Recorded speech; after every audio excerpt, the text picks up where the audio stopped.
Good evening, everyone. Iron Mountain only has one loss this season in boys basketball, and that's to Ishpeming. And the rematch was tonight in Iron Mountain. The #1 Mountaineers of the Big Five poll would like to even the score with the blue and white. The Iron Mountain student section was quiet in the first quarter because it took the teams a few minutes to warm up. Some quick passing here as Kyle Johnson gets the long two. He had 5, the Hematites had 4, and Johnson had 13 points. Mountaineers on the fast break. Johnson ahead to Carson Wonders for the layup. He had 17 points, 7-4 Iron Mountain, and Ishpeming will take a timeout. After the break, the Hematites respond. Ozzy Hakkarainen to Luke Kuliu for the short jumper, and Ishpeming trails by 1. Iron Mountain coach Bucky Johnson wasn't happy, and he wasn't happy with the next play either. Thomas Finnegan to Kuliu to Ozzy Corp, and he knocks down the tray from the top of the key. He topped all scores with 20 points, and he also added 11 rebounds, 11-9 Ishpeming after 1.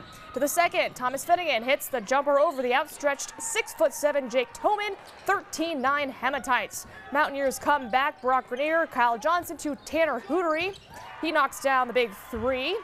Then Johnson will find Carson Wonders for the mid-range jumper, 15-14 Hematites, but the Mountaineers avenge their only loss of the season, 45-42 over Ishpeming. And over the 2 games, the score is tied at 90. Will there be a third and final matchup? Only if they can advance to the Class C Regional. Let's go to Ishpeming Township, where the Westwood Patriots entertained Gladstone. Midway through the first quarter, Tyler Wells takes it to the Westwood defense, straight to the basket. Braves are within 3. Westwood was hot from three-point land early in this one, and Trevor Burke knocks down the Patriots' 4th straight tray, 12-6, red, white, and blue. Gladstone keeping this one close, but the Patriots are still taking advantage inside. Luke Gray no, but Ryan Antela gets the rebound and the putback. Westwood back up 6. Justin Urich then works it inside to Hunter Garling, and he puts it in with the left hand, 14-10 Westwood. Patriots trying to create some separation. Andrew Duquette bounced pass to Connor Hanlon, and he knocks down the baseline J. Westwood hangs on to win 60-54 over Gladstone. The Division I state skiing finals kicked off today in Boyne Highlands, where the Marquette boys had several top 5 finishers. There's Marquette's Joe Weber. He was in the giant slalom, and after 2 runs, he finished in a total time of 58.18 seconds. He was also 3rd in the slalom. Fellow Redmond skiers Nick Weber took 6th in the giant slalom and 4th in the slalom, while Drew Thomas was 8th in the giant slalom and 5th in the slalom. And in the end, Marquette will bring another title back to the UP for their 3rd straight title with 47 points. Traverse City Central comes in 2nd, and Clarkston is in 3rd. As for the girls, here's Marquette's Hannah Johnson competing in the slalom, where she finished 9th in a total time of 1 minute 13.24 seconds. She was also 6th in the giant slalom. Samantha Ziegler finished the slalom in 1 minute 18.31 seconds and took 20th in the giant slalom. And as a team, the Marquette girls were 6th in the slalom and 7th in the giant slalom. On the day, Traverse City West will take the title, finishing with 80 points. Traverse City Central is in 2nd, and Marquette will finish 6th with 191 points. Let's check in on the Division II girls state skiing finals. They're at Nubs Knobs in the Lower Peninsula. Here's Houghton's Jenna Stein competing in the giant slalom. And in the slalom event, she finished 29th. After 2 runs, she had a total time of 1 minute 13.89 seconds. She was competing as an individual. Houghton's Catherine Jarvis finished 3 places better than Stein, finishing her 2 runs in the slalom in 1 minute 13.37 seconds. Well, several Ironwood boys competed in Nubs Knob as well in the Division II boys ski finals. Robert Burschel finished 9th in the giant slalom in 54.33 seconds and 11th in the slalom. Isaac Aki 14th in the giant and 25th in the slalom, while Riley Jaraki was 18th in the slalom and 19th in the giant slalom. And on the day, the Petoskey boys will take the title with 78 points, followed by Brother Rice in 2nd. Ironwood finished tied for 5th with 180 points.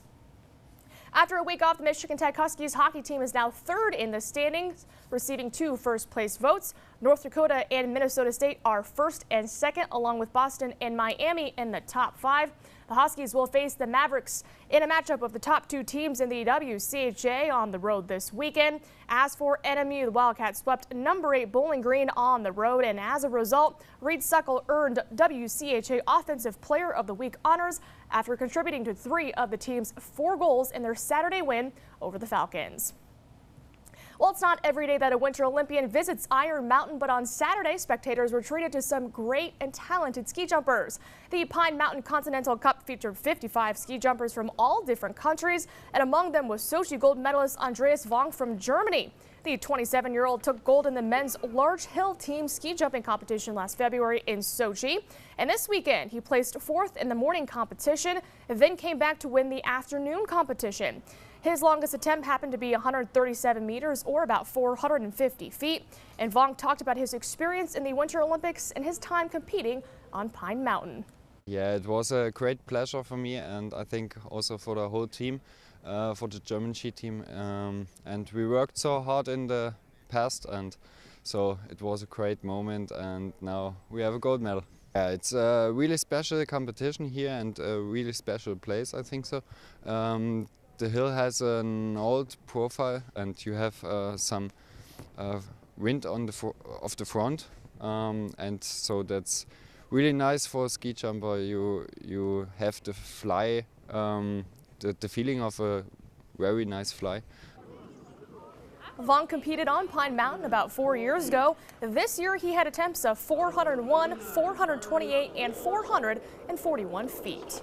For more sports scores and highlights, visit our website, UpperMichiganSource.com. And as for the Michigan Tech women's basketball team, Jillian Ritchie named the GLIAC North Player of the Week after 35 points in their loss to Northwood and 10 against Lake State. And of course, the Huskies clinched the GLIAC title. All right, thanks, Lily. Well, just ahead tonight, a singer who's performing in the UP next month makes an appearance on The Voice. We'll show you how he did next.